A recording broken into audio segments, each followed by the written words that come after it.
we flew from Amsterdam to Porto to start our Camino Portugues, where we combined both the Camino Coastal and the Camino Central. From Porto, we followed the coastal route until Vila do Conde, where we crossed to Arcos to join the Camino Central. At Tui, we crossed the border from Portugal to Spain. And, through the Galician hills, after 15 days and 270 kilometers of hiking and 2 rest days in between, we finally arrived in Santiago de Compostela. After a day in Santiago, we set out for the Camino Fisterra. And after 5 days and another 90 kilometers of hiking, we arrived at Cabo de Finisterre, the end of the world.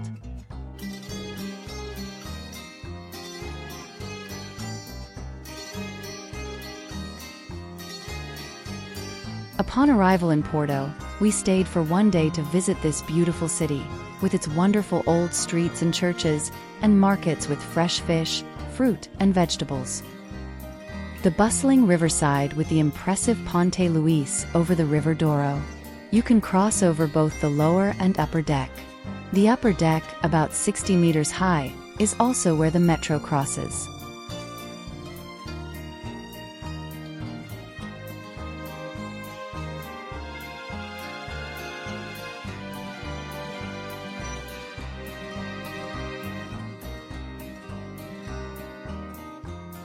The evenings were lively, with people playing music on the streets, and of course we enjoyed the local food and drinks.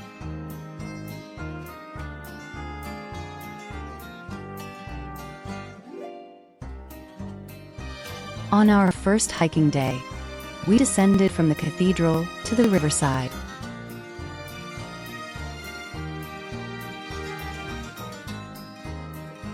Along the road we followed the river until we arrived at the seashore, where we headed north, accompanied by the crashing of the waves and a strong headwind.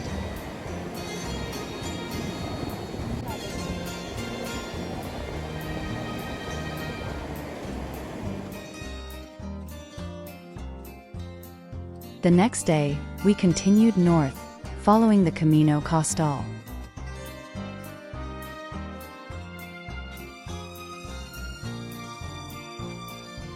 Following the yellow arrows and Santiago scallops, we were cruising along beaches, boulevards, and many, many boardwalks, some of which were not that easy to navigate.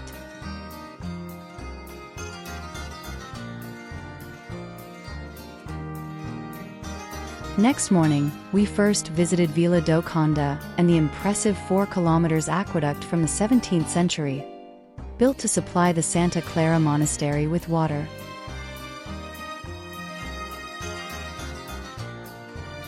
Then we headed inland and followed the connecting route from the coast to the Camino Central. On this stretch, there were no sidewalks and quite a bit of traffic, which made hiking here a kind of risky affair.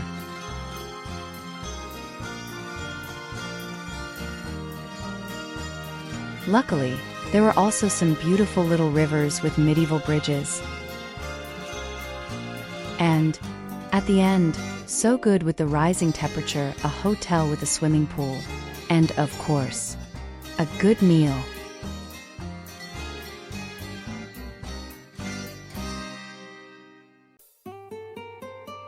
From Arcos it felt like the Camino really started, with small gravel roads through green fields, over rolling hills, and passing tiny villages. It brought back the Camino vibe, leisurely hiking along, peeing in the woods, and a simple roadside lunch.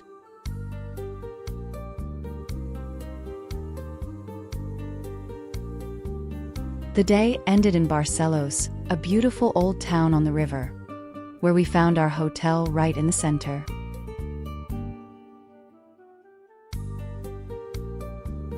Day 6 was a rest day, a day to do some shopping, some washing, and wander around the old town.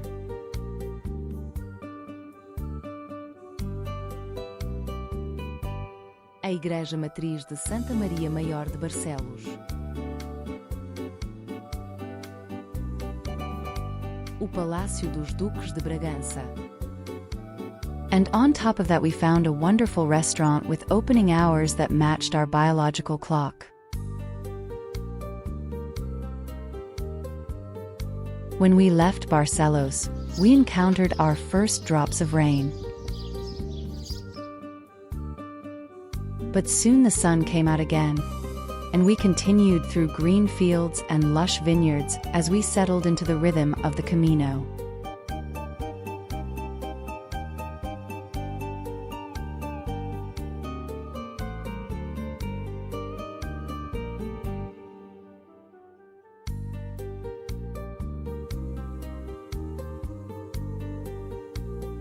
In Balugayesh, we found our hotel in a beautiful old quinta, a winery, and in the evening, even some Persian company.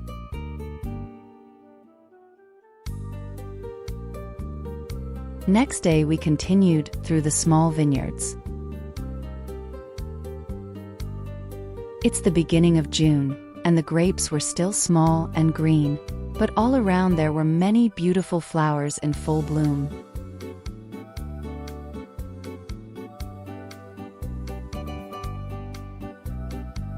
The fragrance of the blossoming jasmine made our heads spin.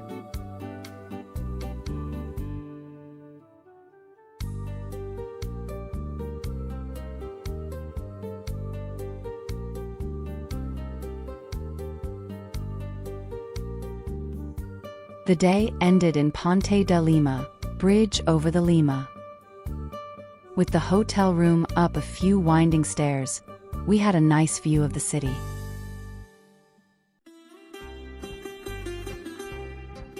Next day, we crossed the River Lima.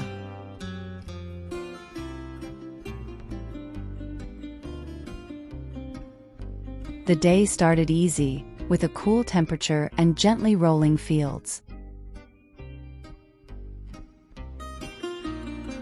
But in the afternoon, we started climbing El Alto de la Bruja, a steep mountain ridge. At 400 meters, the highest point on the Camino Portugues, and considered the hardest part.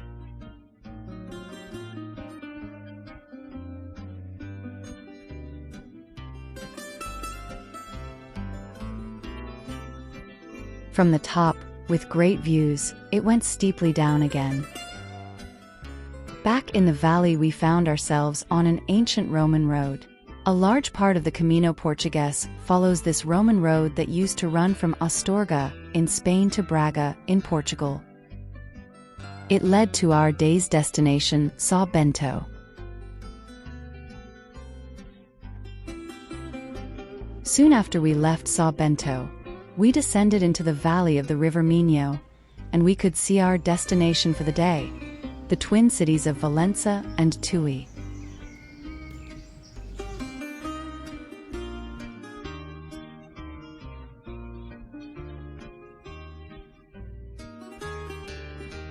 We entered Valença through the old ramparts of the city. Then we crossed the bridge over the River Minho, which is the border between Portugal and Spain.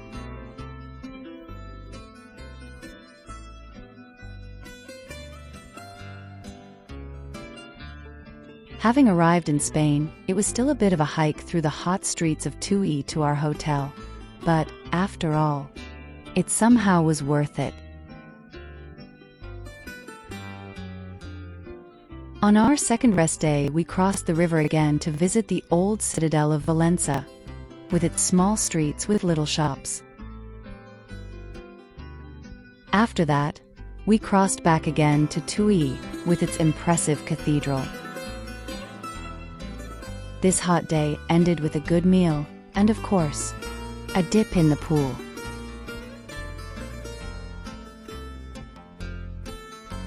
From Tui, the Camino gets a bit more people because several routes come together at this point, and you can start here for the last 100 kilometers.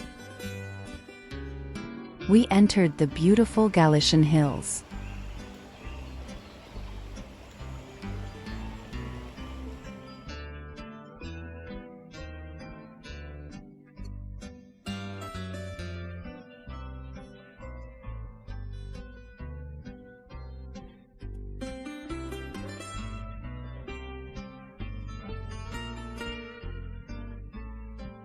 After a short day of 15 kilometers hiking, we ended in O Perineo.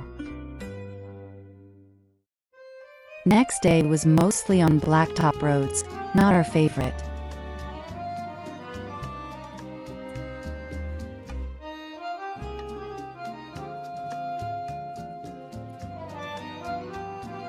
But the view was spectacular when we descended towards Redondela, where two railroad viaducts cross over the roofs of the city.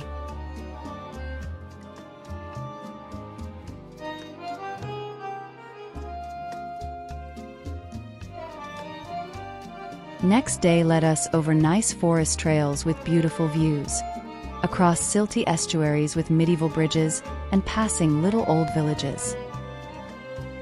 Puente medieval de Ponte Sampaio.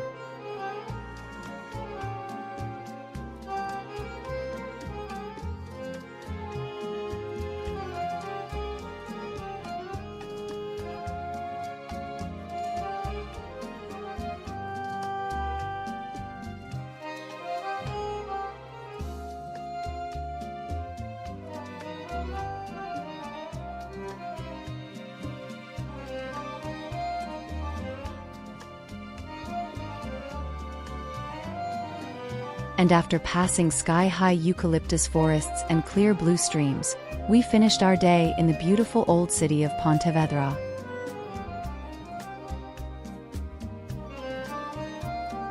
From Pontevedra it was a long hot day, passing sweltering gravel roads amid the vineyards. At least, for one of us it was hot, the other was just getting warmed up.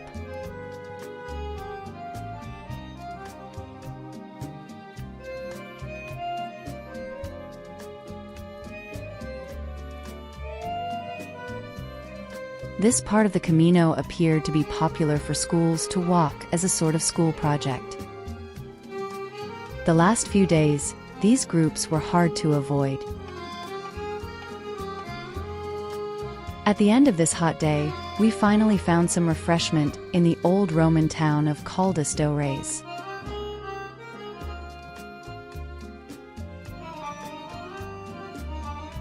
Next day the sun was burning down again.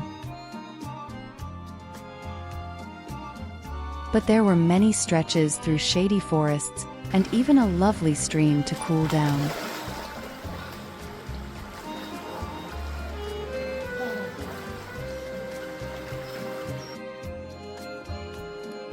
The heat also took its toll on nature, and we saw a forest fire pretty close.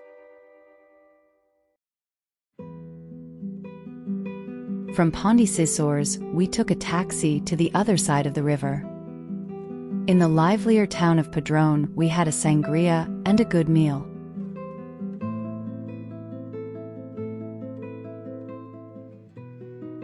We continued next day, mostly through small labyrinthine villages.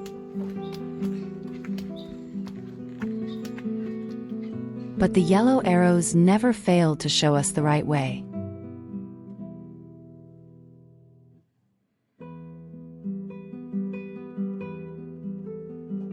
It was only a short hiking day, so we had plenty of time to dress up and go for dinner in a restaurant a few minutes down the road.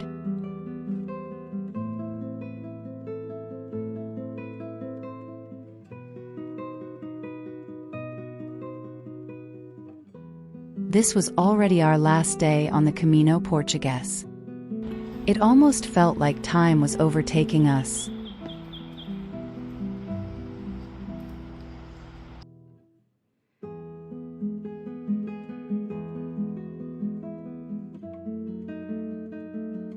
Before we knew it, the Cathedral of Santiago came into sight. And with a mix of excitement, relief, and sadness, we celebrated in front of the majestic Cathedral of Santiago de Compostela. We spent a day in Santiago, visiting the city, having a shave, repairing shoes, doing laundry, and doing things you usually do in Santiago.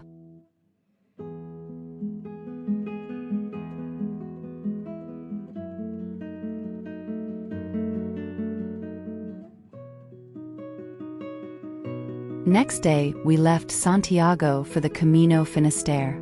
5 days of hiking to the coast, to the end of the world. We were happy to leave the hot city and start hiking again into the rolling hills and green forests.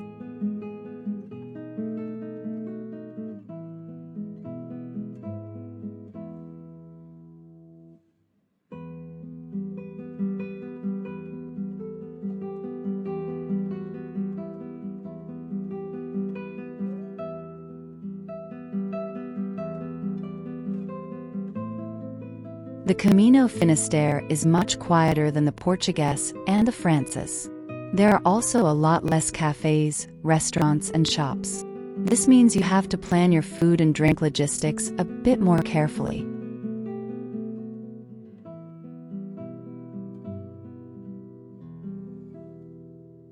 Sometimes there were no forests, and we were walking through scorching hot fields.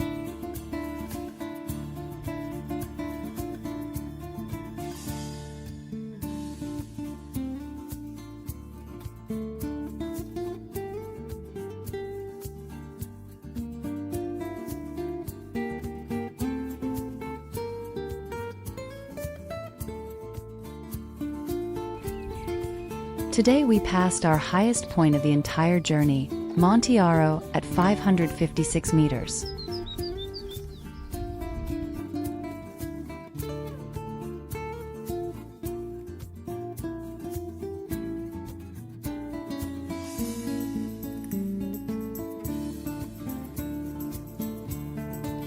In the northwest of Spain you find a lot of horreos, traditional granaries on stone posts with large discs to keep out rodents.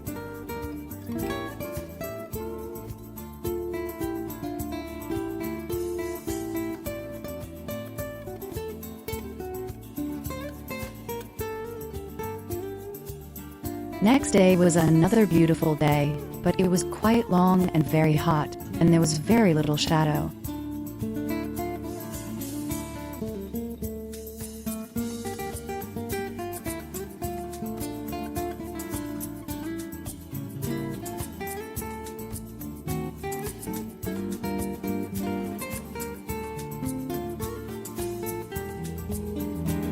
At the end of the day, we finally saw the ocean, and we made a long descent from the hills to the coast, to the town of Sé, by the sea.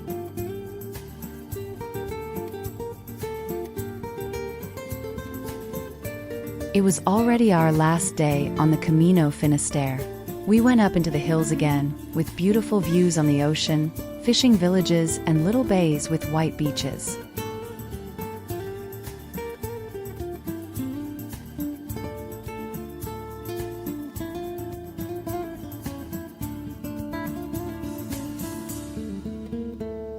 After dinner in the village of Fisterra, we hiked another 3 kilometers to Cabo the Finisterre, where we found Kilometro Zero, the end of the world.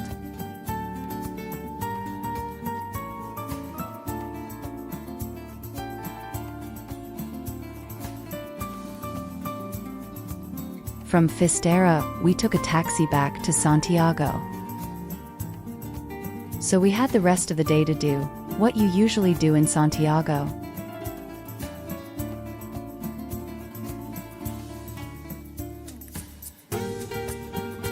And from the hotel, the next day, we packed our bags and took a plane to Amsterdam.